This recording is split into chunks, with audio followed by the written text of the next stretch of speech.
오늘 본문은 이사야 세 번째 단락이 열리는 본문인데 천지개벽이 일어난 본문이에요. 근데 천지개벽이 일어나도 내가 똑같으면 아무 상관없죠. 예. 그러니까 사실은 천지개벽이 있다는 말은 내가 거듭나야 되는 거죠. 그 내가 거듭난다는 건 또 무엇인가? 이 세상은 인간 게임이에요. 그러니까 이 세상에서 내가 아무리 잘나고 내가 아무리 성공했다고 뭐 오리가 나를 알아보는 것도 아니고 개구리가 나를 알아보는 것도 아니에요. 그냥 개구리가 보기에는 다 똑같아. 예. 그래서 우리는 인간 게임을 살고 있는데 인간 게임은 어쩔 수 없이 피라미드 게임이에요. 그래서 꼭지에는 소수가 있고 밑에는 수백만 수천만 명이 있는 거예요. 그게 지금 우리가 사는 세상 시스템이에요. 그게 굉장히 힘들어요. 근데 그 힘든 데서 뭐 한 단계 올라가는 거, 그것도 뭐 거의 천문학적인 확률인데요. 그런 건 꿈도 못 꾸고 같이 눌린 데서 나는 니보다 좀 낫다고. 예, 굉장히 참 행복함이 없고 힘든 삶이에요. 해결은 아주 간단합니다. 싫어 그러면 돼요. 하나님 내게 생명 주시었고 생명의 주권을 나에게 위임하셨으니까 싫어 그러면 끝나는 거예요. 근데 싫어를 못하고 거기에 매달려서 사는 거예요. 평생을 거기에 매달려서 자식까지. 왜요? 생명이 없으니까. 생명이 없는 물고기는 절대로 물결을 거슬릴 수가 없어요. 떠내려갈 뿐이에요. 그래서 떠내려가는데 좀 편하게 떠내려가겠다 이거죠. 오늘 본문은 유다의 종교와 혈통은 끝났다 하는 것이에요. 예. 현상의 구분은 끝났다 하는 거예요. 이 현상의 구분이 모든 거짓과 악의 뿌리예요. 현상의 구분 없으면 누가 잘난 척 하겠어요? 누가 뭐 성공한 척 하겠어요? 누가 더 잘 아는 척 하겠어요? 그런 거 없죠. 그 끝나버렸다 하는 거예요. 그래서 이사야서의 셋째 큰 단락의 시작에서는 이제는 우주적 본질이 열렸어요. 말씀 속에 새 세계가 열려버린 거예요. 그러니까 우리가 종말에 만날 세계가 이미 계시되어 버렸어요. 그러니까 내가 종말에 만날 세계를 만났으니까 이 헛된 이 세계가 아니고 종말을 향해서 나를 가꿀 수 있는 열린 것이죠. 이 종말을 향하여 예비되어지고 또 준비되고 사는 것을 이제 안식이라고 하는데 그걸 만나는 것입니다. 오늘 시작이 Thus saith Yahweh, 야훼께서 말씀하셨다 그러면서 너희는 정의를 쉐마하고 킵하고 지키고 의를 살아라 이렇게 선언하시는 거죠. 그러니까 이런 말을 이제 종교인이 들으면 그렇게 부담스러워요. 어떻게 정의를 품고 의를 살아가냐고.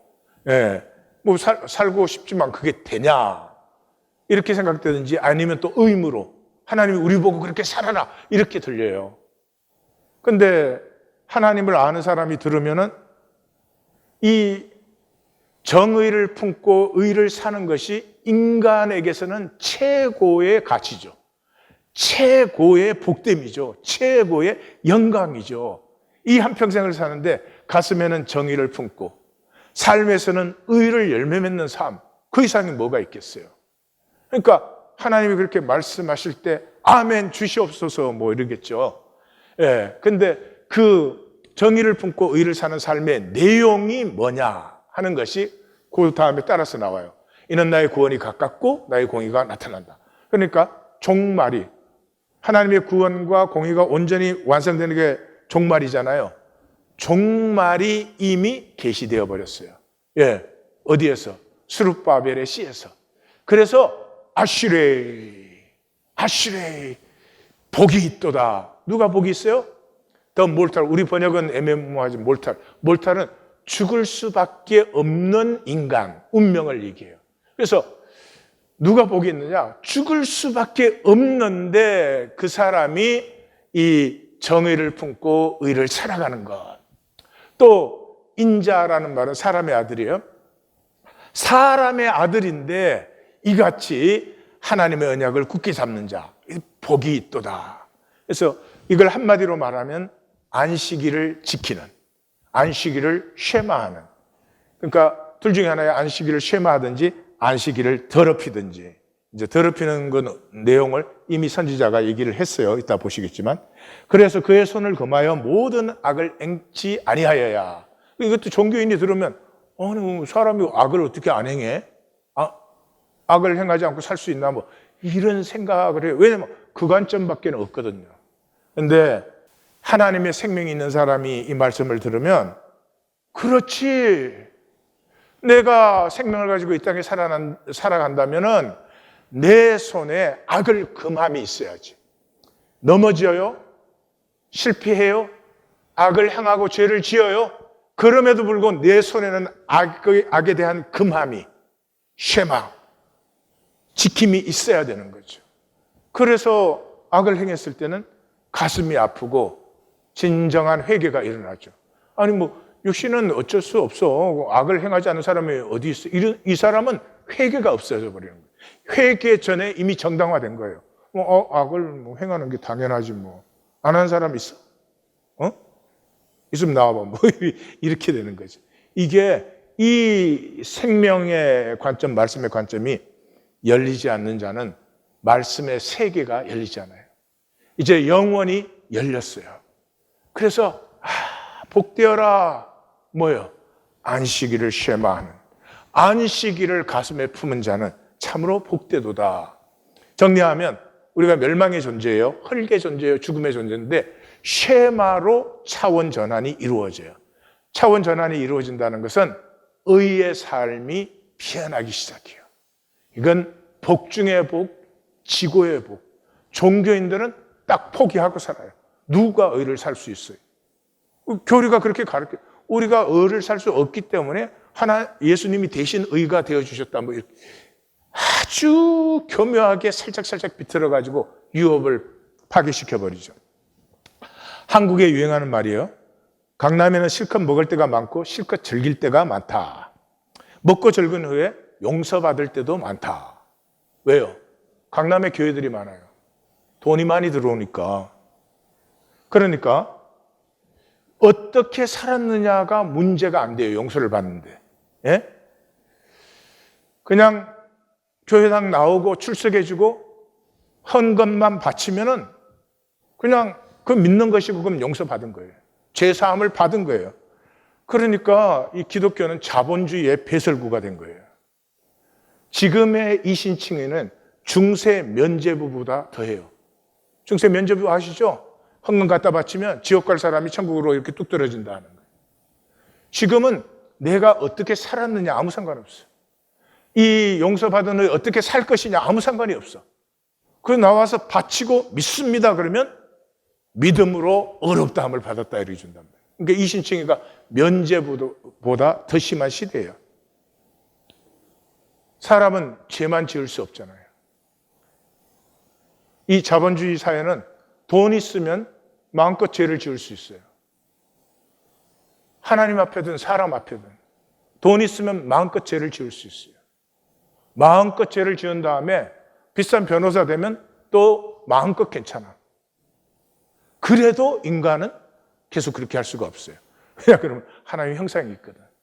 그래서 용서가 필요해요.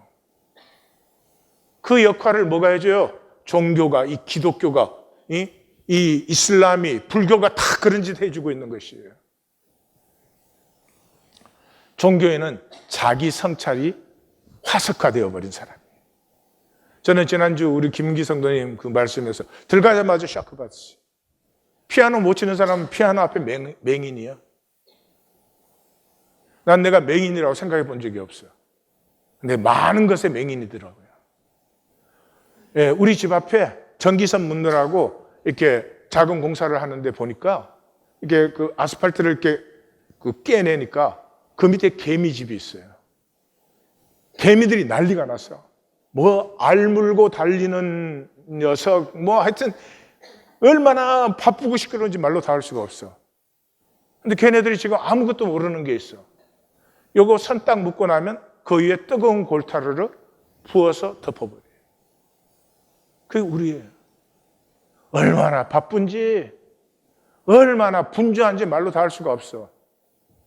근데 조금 있으면 우리는 다 심판 앞에 서는 거예요. 그걸 모르는 거지. 3절부터 어마어마한 얘기가 터집니다. 가르는 이 유대교로 개종한 사람들이에요. 프로세르투스, 이 헬라어로는 프로세르투스 그리고 히브리어는 가르예요. 이걸 풀어서 쓰니까 여호와께 연합한 이방인은 이렇게 길게 쓰는 거예요. 가르, 이방인이라도 여호와의 백성에서 갈라내시리라. 고자라도 나는 마른 나무라 하지 말라. 이방인과 고자는 여호와의 회중, Assembly of God에 들어오지 못하는 2대 대표예요. 지금 우리 세대로 말하면 낙태와 동성애자들이에요. 근데 하나님이 구원은 그 사람의 상태와 그 사람의 자격에 있는 것이 아니라 구원은 그가 어떠한 사람이든지 나와의 관계에 있다. 그 중심이 내 중심과 통한다면 아마 아프겠죠. 그 사람은 굉장히 아플 거예요. 그 사람이 구원된 자지 사람들 보기에 형태적으로 구분적으로 나는 교회 댕겨 이런 거 아니다 이 말이죠. Thus saith Yahweh. 다시 또 나와요. 고자라도 내 안식일을 쉐마 지키며 내 기뻐하는 일을 선택하며 내 언약을 굳게 잡으면 이렇게 나와요. 그러니까 이제 딱 나님이 안식일을 쉐마하는 자와 안식일을 쉐마하지 않는 자. 다시 말해서 가슴에 하나님을 품은 자와 가슴에 세상을, 더 정확하게는 돈을 품은 자가 갈라집니다. 가슴에 하나님을 품지 않은 자는 안식일을 더럽힙니다. 이것은 이사야 선지자가 시작하자마자 잘 말씀하셨죠. 무수한 재물, 기름과 피, 나 기뻐하지 않는다. 너희가 보이러 오니 내 마당이나 밟는 거지. 제사, 분향, 월삭, 안식일, 대회, 성회 역겹다. 너무 역겹다. 그 이유가 뭐예요? 예? 성회와 아울러 악을 행하니. 종교의식에 참여할 뿐이지 세상 나가서는 내 이익 챙기기밖에 없다 이 말이죠.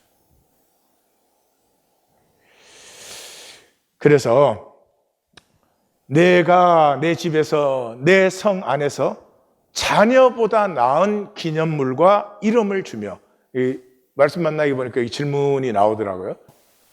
자녀보다 나은 기념물과 이름, 그 대칭이 영원한 이름, 끊어지지 않는 관계니까 영원한 관계. 자녀도 현상의 잠깐의 관계잖아요. 그런데 안식일을 가슴에 품은 자에게는 영원한 이름과 영원한 관계를 내가 줄 것이다. 그래서 가르지만, 이방인이지만 여호와를 섬기며 여호와의 이름을 사랑하며 여호와의 종이 되며 안식일을 킵하여서 지켜 더럽히지 않는 자는, 앞에서 뭐 선지자가 지금 여호와께서 이제는 그가 구원받은 자, 그가 내 백성이라고 말씀하셨다 하니까 여기서부터 이제 하나님의 확정이 나오는 거예요. 내 언약을 지키는 가르는 이방인은 내가 그들을 내 성산으로 인도하고 기도하는 내 집에서 그들을 기쁘게 할 것이다. 그들의 번제 희생 제사를 내가 기꺼이 받을 것이다 그랬어요. 여기서도 번제 희생 제사 그러는데 이거 다시 종교 의식을 생각하면은 지금 이때까지 성경을 헛읽어 온 거죠. 그죠? 이미 다윗이 말씀했죠. 하나님이 구하시는 제사는 상한 심령이라. 하나님이 계시는데, 나에게 은혜를 베푸시는데 내 사는 모습을 보면 어떻게 가슴이 안 아플 수 있어요? 그게 하나님이 받으시는 제사예요. 그것 없이 여기에 툭 나와가지고 설교 감상하고 가시지. 아니요. 창세기 22장에서 끝난 얘기예요. 창세기 22장에 하나님이 독자 이삭을 제물로 바치라고 하잖아요. 그 당시 고대 사회 주전 2200년 때 그때 최고의 제물은 인신제물이에요. 그래서 국가의 중대한 일이나 가문의 중대한 일이 있을 때는 사람을 제물로 바쳤어요. 그래서 유다의 왕들이 무수하게 그 자기 아들들을 몰래에게 바친 거예요. 그런데 100살에 낳은 독자, 그러니까 제물로는 이상 있을 수가 없지. 근데 아브라함이 그걸 바쳐요. 근데 하나님이 받으셨어요? 마음을 받았죠. 그 가슴을 받았죠. 그리고 뭐 하라고요? 진정한 제사는 여호와 이레를 누리는 것이다. 하나님과 하나님이 창조한 세계와 하나님이 그 세계를 완성해 나가시는 섭리를 누리는 것이 참된 제사지. 뭐 비싼 제물 바치는 게 그게 무슨 하나님이 받으시는 제사냐. 창세기에서 이미 인신 제물 종교는 끝나버린 거죠. 그런데도 지금도 기독교에서는 제물 갖다 바치라고, 복받게 제물 갖다 바치라고. 이는 내 집은 만민이 기도하는 집이라 일컬음을 받게 될 것이라. 기도는 통해야 되잖아요. 하나님의 가슴과 통하고 싶어서 나오는 누구든지 내 백성이요 내 자녀지 너희가 혈통과 종교로 만든 것 이제 갖다 버려. 그런 말이죠. 천지가 개벽된 거예요. 단절된 현상이 끝나고 본질계가 현현된 것이죠. 어디에서? 스룹바벨에서. 스룹바벨을 보고도 너희가 계속 종교 생활을 해? 이제 다음 주 본문은 더 심각합니다. 오늘 말씀보다 받기가 훨씬 더 힘든 말씀들이 이제 나오죠. 여기에서 정리할 것이 있습니다. 이 하나님 분명히 아브라함에게 땅의 약속을 하셨어요. 예. 땅은 현상의 근본이에요. 땅이 없으면 현상은 있을 수가 없어요. 그리고 땅을 약속하신다는 것은 부동산을 약속한 게 아니라 현상. 왜냐 그러면 하나님은 본질계의 하나님이시고 본질계를 다스리고 계시지만은 본질계로 끝나려면은 이런 창조 필요 없죠. 본질에서 피어난 현상이 영광이죠. 그래서 하늘과 땅이 통하는 그 현상을 약속하신 거예요. 근데 이 이스라엘이 야훼 종교 만들면서 특별히 솔로몬 성전 통해서 이 본질에서 피어난 현상이 아니라 현상의 땅으로 전락시킨 거죠. 그 기독교의 기복신앙이죠. 하나님으로부터 피어나는 삶이 복된 것인데 하나님은 싹둑 잘라내고 그저 많이 가지고 뭐 많이 사고 뭐 그러면 되는 거죠. 그래서 유다 제국과 선민주의가 일어난 것이죠. 이 시대의 선지자는 모든 현상적 구분은 끝났다. 하나님과의 바른 관계가 신앙이고 그것이 구원이지. 네가 아무리 멋진 성전에 아무리 멋진 제물을 갖다 바쳐도 내 가슴이 통하지 않으면 아무것도 아니다. 그러면 그 하나님과 바른 관계가 어디서 열리고 피어나는가? 안식일의 하나된 함께함. 이제 제물 제사는 폐해버렸어요. 그러면 성전에 나오는 이유가 뭐예요? 한 가지밖에 없죠. 한 아버지 밑에 우리는 함께 살아가는 사람들. 그 하나됨을 잊어버리고 6일을 살다가 7일째 그 본질을 기억하고 만나는 것이죠. 그래서 예수님도 자기의 사역을 뭐예요? 예수님, 이는 자기와 함께 있게 하시고 성경의 비밀 가르치고 하나님의 오묘한 뭐 그런 거 안 하셨어요. 함께 할 줄 모르는 이 인류에게 함께를 가르쳐 주셨어요. 비극적이에요. 지금 이 시대가 슬프지 않으세요? 고생하면서 40년, 50년 살아온 부부가 나이 들면 남 같아요. 피차에 부담스러워. 그럼 인생 버린 거 아니에요? 50년을 가장 가까이서 사귀어온 사람이 하나가 되지 못한다면 그 친밀감을, 친구로서의 친밀감이 느껴지지 않는다. 왜 사는 거예요? 밥소비하러 사는 거지. 그래서 예수님이 선포하는 교회는 뭐예요? 두 사람이 내 이름으로 모였다. 현상적인 구분은 아무 상관이 없어졌어요. 예. 거기에 나도 함께한다. 이게 얼마나 좋고 복된 일이에요. 그래서 저는 그 인류의 가장 위대한 선언이 갈라디아서 3장 28절이라고 생각해요. 그리고 실제로 그래요. 너희는 유다인이나 헬라인이나 종이나 자유인이나 남자나 여자나 다 그리스도 예수 안에서 하나이니라. 이 이상의 진실이 어디에 있어요? 이것 하나면 온 인류가 얼마든지 평화롭게 안식을 누리며 살 수 있어요. 지금 인류 역사에서 전 인류가 쓸 수 있는 물품보다 더 많은 물품을 생산하고 더 많은 소유를 갖고 있는 시대가 우리 시대인데, 가난한 사람들은 여전히 말로 가난한 정도가 아니죠. 난민이 되어서 가자에 공격받아서 어머니가 죽어서 그 배를 갈라서 낸 애가 4일 만에 죽었더라. 이건 우리 모두의 죄악이에요. 우리 모두의 죄악이에요. 이걸 가장 극적으로 경험한 사람이 바울이에요. 바울은 바리새인이었잖아요. 그는 혈통주의자요, 종교주의자였죠. 국수주의고 민족주의자였어요. 우리가 하나님의 율법을 바로 지켜가지고 유다가 다시 한번 일어나야 된다. 그런데 그렇게 철저한 사람이 만난 것은 뭐였어요? 피할 수 없는 현상의 거짓과 부패였어요.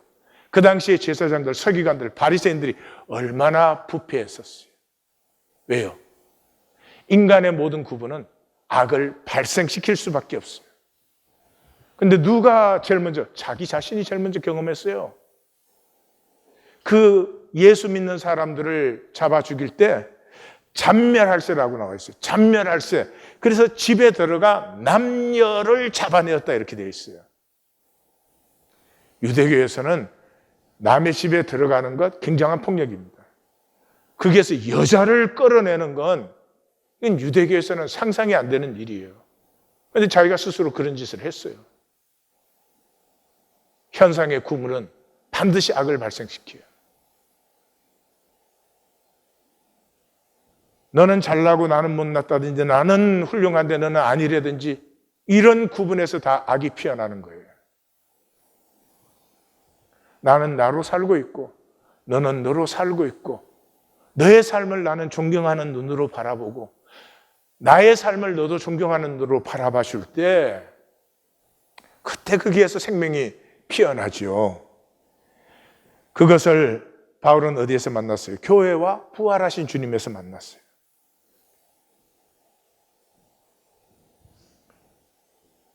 자기가 그렇게 핍박한 교회가 자기가 부활하신 주님을 만나고 꼼짝할 수 없게 되었을 때 자기를 돌봐주고 보호해주고 그리고 그 핍박하는 자기를 향해서 사울아 사울아 왜 내가 나를 핍박하느냐, 그 성도들과 자신을 동일시키는 그 주님의 음성에서 정신이 확 들은 거죠. 내가 무슨 일을 하고 있는 거야, 이 종교가 무슨 짓을 하는지 그냥 정신이 확 들은 거죠. 이것이 선포되는 것이 바울의 생애예요. 그래서 로마서 4장이 이 부분에서는 클라이맥스의 부분이에요. 아브라함이나 그 후손에게 세상의 상속자가 되리라고 하신 언약은, 이 말이 뭐예요? 유대인들이 우리가 상속자라 이 말이에요. 하나님이 우리를 상속자로 세우지 않았냐? 그러니까 팔레스타인과 예루살렘은 우리 거야. 상속자가 되리라고 하신 언약은 율법으로 말미암은 게 아니야. 종교. 이 율법이라는 것은 참 안 좋은 번역이에요. 종교로 되는 것이 아니고 오직 믿음의 의로 되는 거예요. 믿음의 의라는 것은 하나님과 바른 관계예요. 믿습니다가 아니고. 예? 마음대로 먹고 즐기다가 오면 용서받는 그런 이 우상화된 이신칭의가 아니고요. 하나님과의 바른 관계예요. 그래서 예수님 말했잖아요. 하나님과의 바른 관계가 아니면 지구보다 더 큰 성전을 짓는다고 할지라도 돌 위에 돌 하나 남기지 않고 멸망되리라. 그래서 이 교회와 부활하신 주님을 통해서 하나님의 가슴을 만난 바울은 전 세계를 향한 부르심을 만납니다. 신앙의 복음 부르심에서 옵니다. 종교는 부르심을 말살시켜버렸어요. 여러분이 어떤 자리에서 뭘 하고 있든지 하나님이 부르신 자리예요. 하나님이 안 부르셨으면 그 자리에 있을 리가 없어요.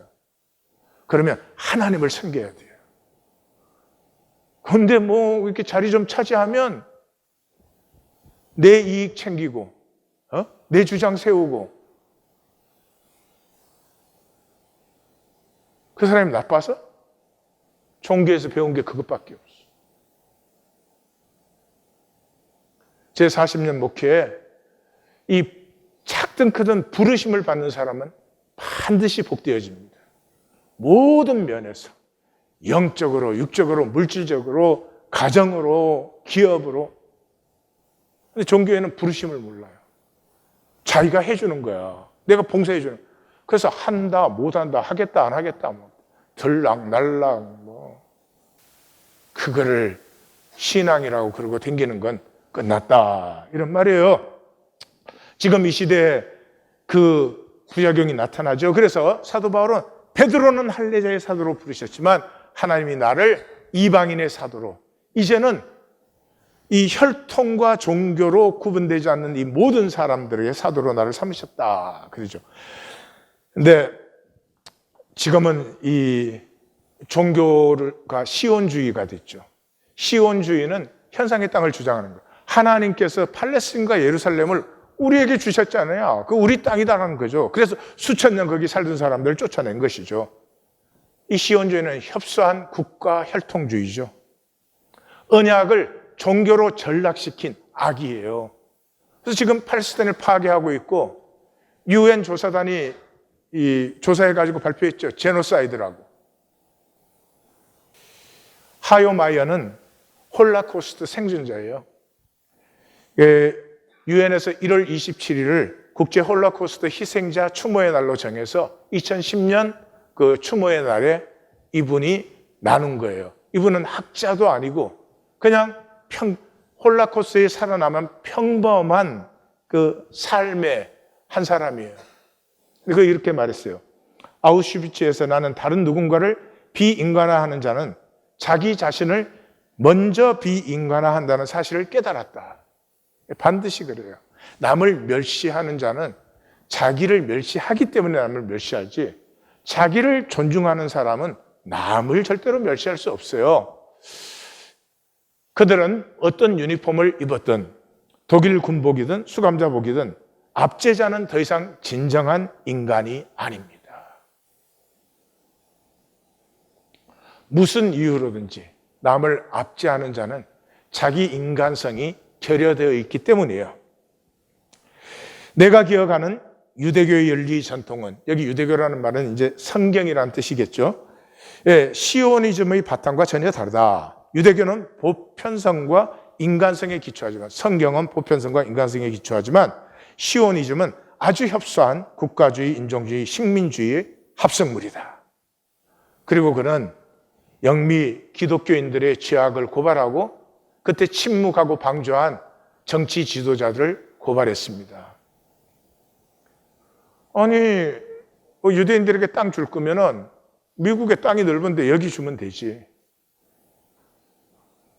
왜 수천 년 살던 그 사람들을 쫓아내고 이 땅을 주느냐 이 말이에요. 그걸 누가 했어요? 기독교인들이 했어요. 그것도 세계에서 가장 강한 영국과 미국의 기독교인들이. 그리고 정치인들은 방조했어요. 그 반대하면 표 떨어지니까. 한국 기독교인들은 백투 예루살렘. 이 복음이 세계를 돌아서 예루살렘으로 들어가서 예루살렘 성전을 이루면은 그러면 이제 주님 재림은 주님이 알아서 해. 이 종교인들은 아주 웃겨. 지가 살 삶을 살지 않으면서 뭘 주님을 지가 좌지우지하려고. 우리가 돌아갈 곳은 예루살렘이 아닙니다. 복음으로 돌아가야 됩니다. 복음이 뭐예요? 임마누엘 하나님 안에서 함께하는 사람들이에요. 우리가 회복되어야 되는 것은 이스라엘이 아니에요. 지금 이스라엘은 성경의 이스라엘과 아무런 관계가 없어요. 교회가 회복되어야 됩니다. 교회는 뭐예요? 함께하는 두세 사람이에요. 8절 이렇게 마감합니다. 이제 내 주 여호와의 신탁이다. 이스라엘의 다하는 아웃캐스트예요. 아무런 이 현상적 구분에 의가 없는 사람. 지금으로 말하면 동성애자들, 낙태자들이에요. 예, 남북전쟁 때는 노예 반대하는 사람들이에요. 남북전쟁 때는 이 기독교인들이 성경에 노예가 나오고 아브라함도 노예 가졌는데 왜 노예를 반대해? 전 하나님 믿는 자들이 아니야 그랬죠. 다하, 아웃캐스트란 말이에요. 이스라엘의 아웃캐스트를 모으시는 그 하나님이 내가 이미 모은 백성 외에 또 모아 그에게 이스라엘에 속하게 하리라. 이제 온 세계를 향해서 언약은 열려버렸어요. 더 이상 유대인이냐, 뭐 혈통이냐, 종교, 기독교냐 아니냐, 그거 아무 상관이 없어요. 안식은 본질을 회복하는 것이에요. 인간의 본질은 함께 누림이에요. 부부십니까? 모든 것 이전에 함께 누리지 못함을 아파하셔야 됩니다. 예? 친구십니까? 성도십니까? 순원이십니까? 그걸 아파하는 것이 신앙이에요. 모든 현상은 이제 상대화되어 버렸어요. 그래서 현상이 필요 없는 건 아니죠. 현상은 그냥 게임이에요. Game to enjoy. Just game. 예? 게임이 이겼다고 내가 훌륭해지는 게 아니잖아요. 그래서 이 안식일은 두 군데서 나오죠. 시내산 언약에서도 중심이고 모압 언약에서도 중심이에요. 근데 이 두 언약이 거의 똑같아요. 표현이 약간 다르지만은 시대가 바뀌었으니까. 공통은 안식 계명이에요. 그래서 이 시내산 계명은 하나님이 6일 동안 창조하시고 7일째 쉬셨다. 쉬셨다. 이 단어 이제 기억하십시오. 여기 샤베트라는 단어예요. 쉬셨다. 쉬셨기 때문에 너희도 안식하라 그래요. 이 모압 언약에서는 너희가 애굽의 종되었는데 하나님이 너희를 구해서 인도하여 내었지 않느냐. 그러니까 안식일을 지켜라. 그런 거예요. 그러니까 안식은 현상의 만들기를 넘어서 이 현상이 있는 동안 우리 게임하잖아요. 만들기 해야 되잖아요. 근데 만들기는 하는데 아셔야 돼요. 만들기라는 건 단절이 되었기 때문에 만들기 하는 거예요. 예. 이 모든 불행은 단절의 정상이에요. 돈만 있으면 행복해지는 거 아니에요. 돈이 있어도 단절된 자리는 불행이에요. 그리고 단절된 상태의 만들기는 본질적인 가치 창조가 안 돼요. No intrinsic value. 그냥 그건 게임하는 동안에 즐기는 것이지 그게 본질적인 가치를 창조하는 게 아니에요.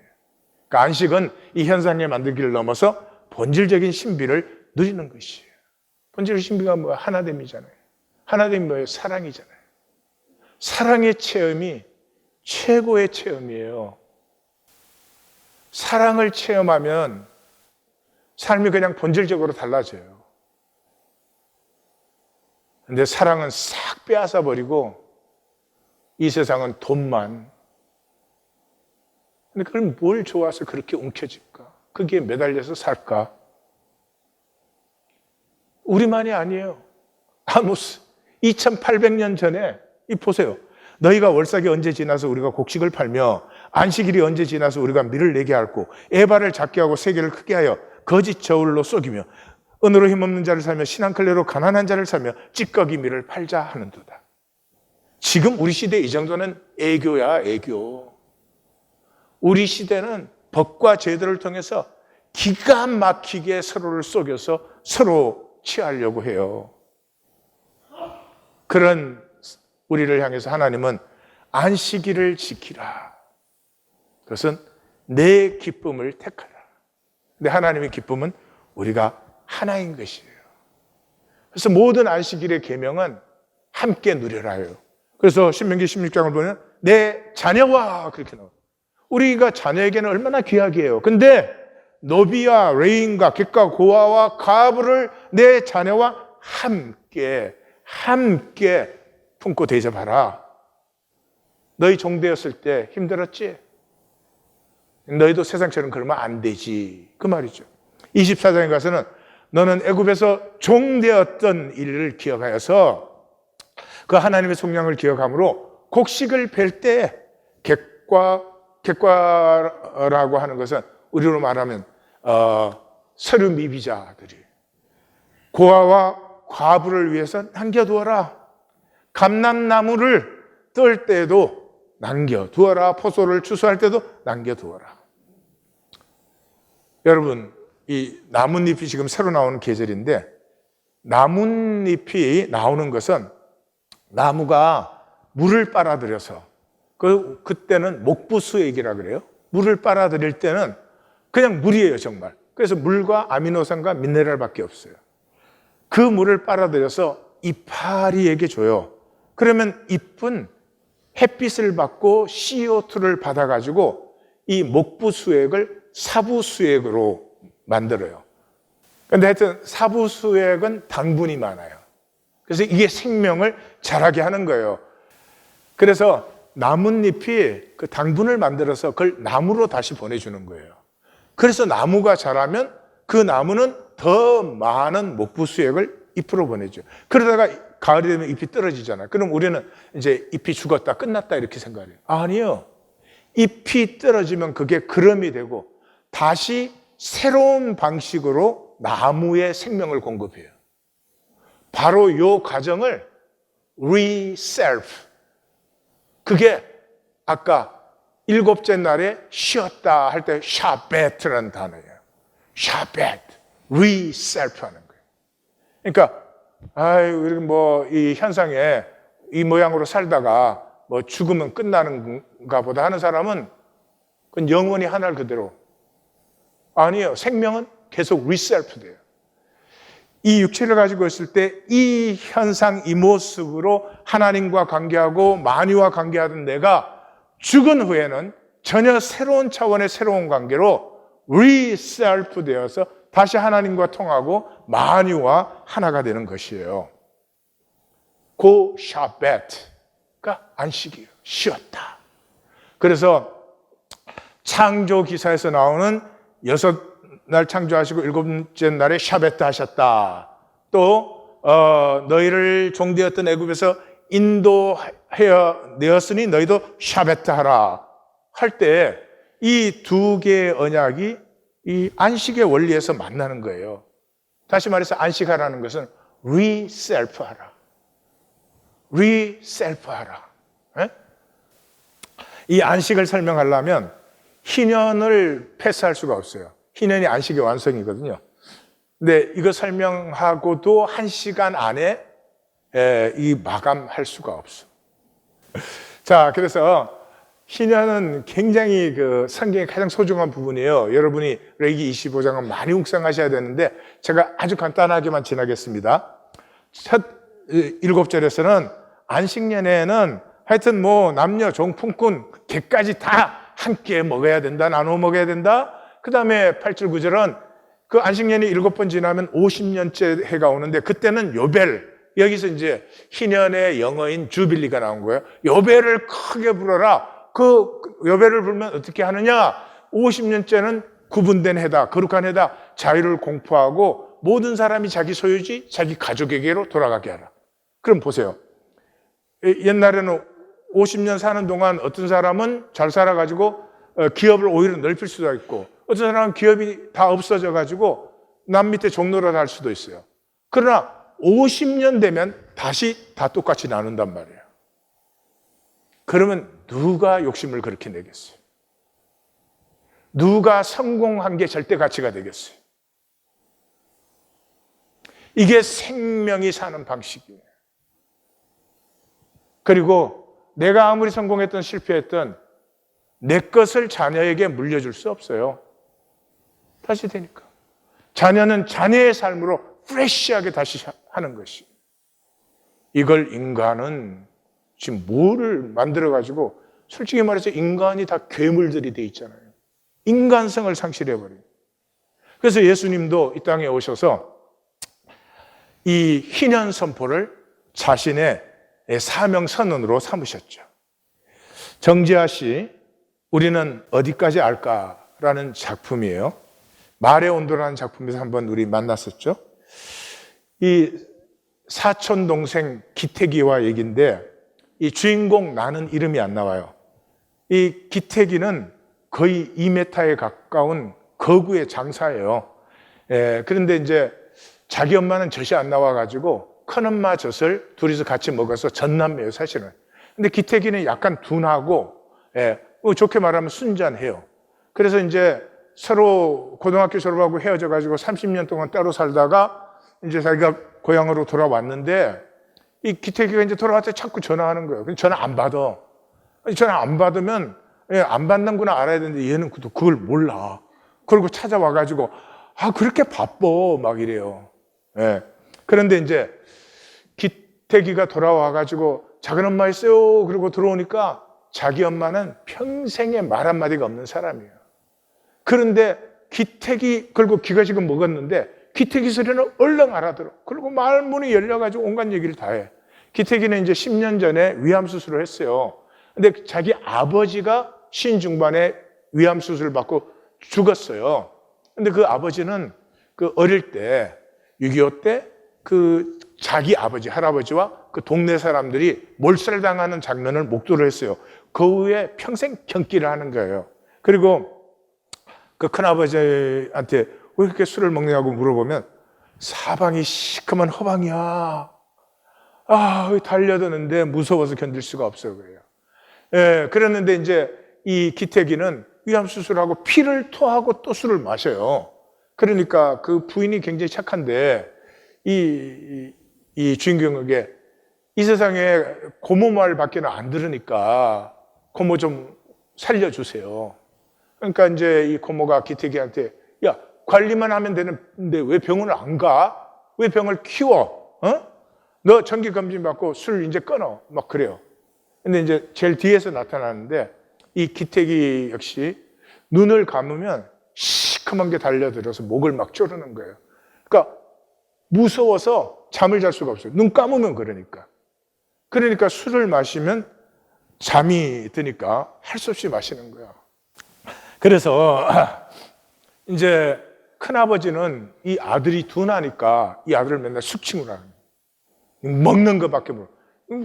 거구의 장사니까. 청소년 때 쌀한 가면을 짊어졌으니까.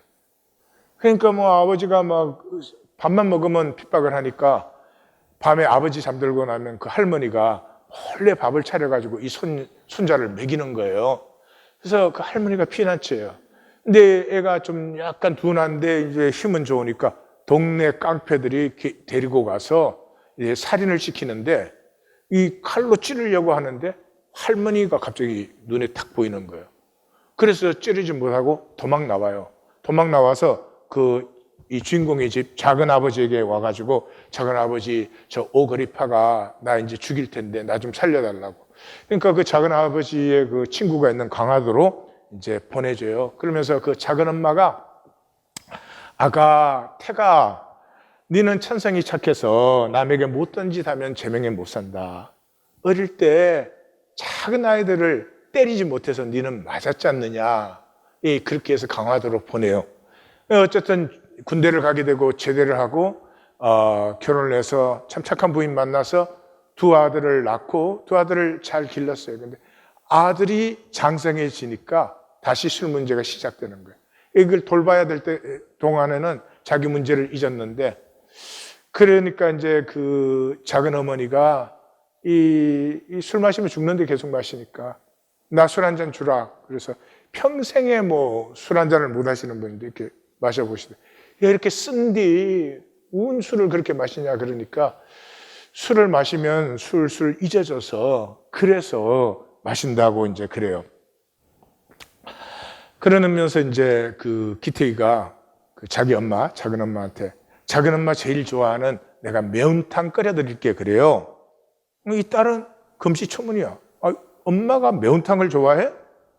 그래서 엄마가 언제부터 매운탕을 드셨어요? 그러니까 기태기가 소병 때 이 딸이 안기부에 쫓겨다닐 때 엄마가 그냥 대꼬쟁이가 된 거예요. 대꼬쟁이가 돼가지고 쌀뜨물도 넘기지를 못하는데 그때 이제 기태기가 그 매운탕을 끓여드리면 그거는 넘어가는 거예요. 그래서 사실은 이 매운탕이 엄마를 살려준 거예요. 그래서 작은 엄마 내 매운탕 끓여줄게 하면서 탁 나가서 그냥 재료를 다듬고 매운탕을 딱 끓이는데 정말 군대되기가 하나 없는 몸놀림. 예?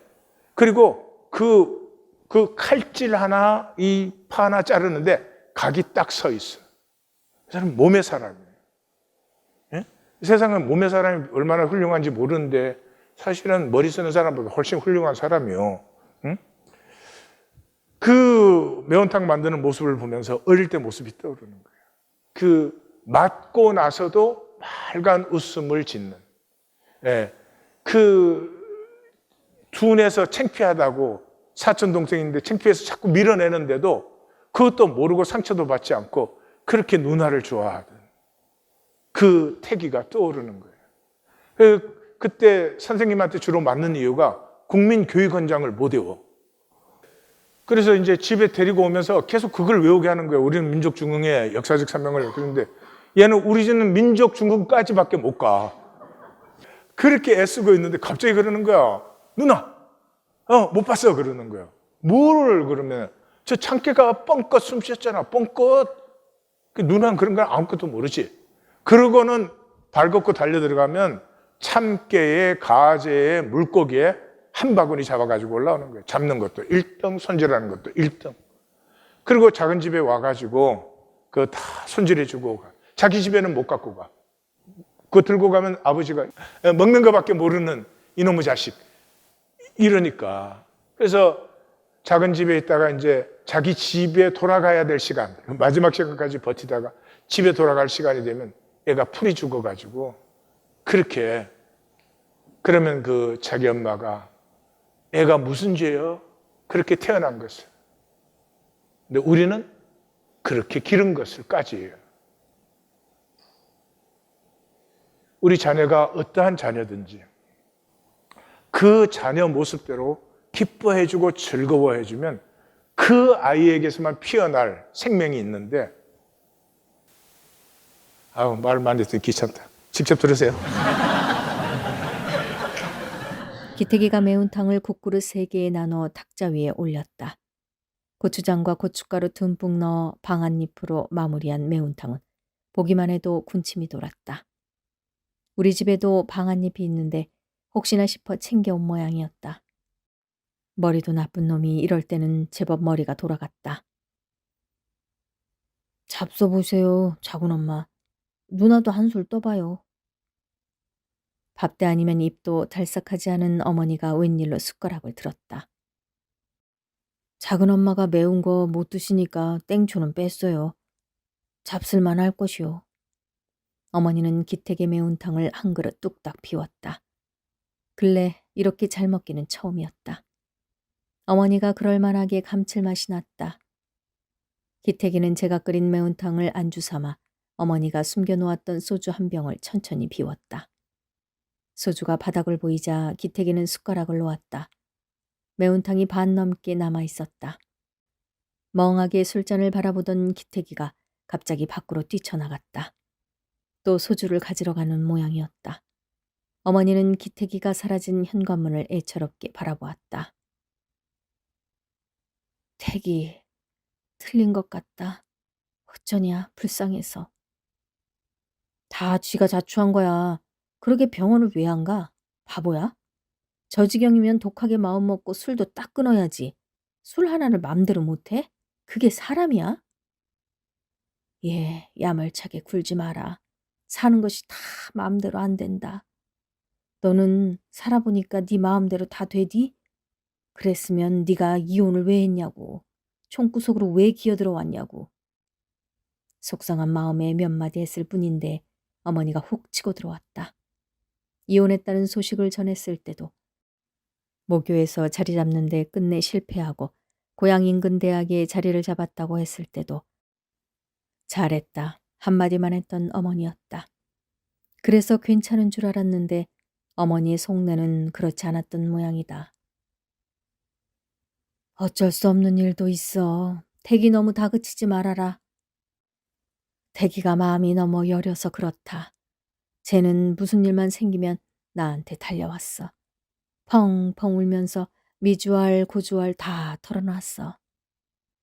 뭔가 더 하고 싶은 말이 있는 듯 했지만 어머니는 내 얼굴을 슬쩍 보고는 입을 닫았다.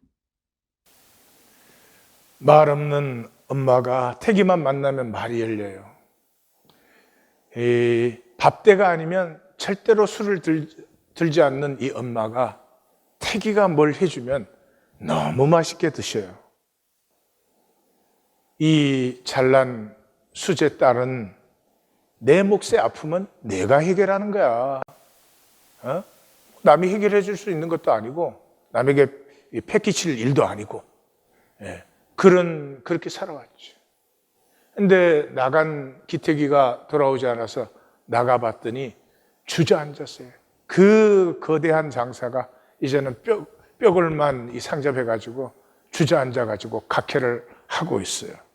그리고 이렇게 말합니다. 들어보십시오. 누나는 똑똑하니까 나처럼 안 살았지? 위로를 해야 할지 화를 내야 할지 머릿속이 하였다. 기태기는 간혹 뜬금없는 말로 할 말 없게 만들곤 했다. 언제였을까? 기택이 군대 다녀와 막리를 시작했을 무렵이었다. 전국이 노동조합 건설 문제로 시끄러울 때이기도 했다. 노조 얘기를 몇 마디 꺼냈는데 정작 노동자인 태기는 아무 관심을 보이지 않았다. 관심은커녕 이해를 하지 못했다. 노가다가 뭐가 어때서? 일할 때도 많고 일당도 많이 줘.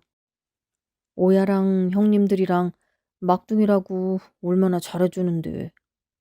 계급의식이라고 눈꼽만큼도 없는 게 답답해서 내가 뭐라고 한 소리 한 모양이었다.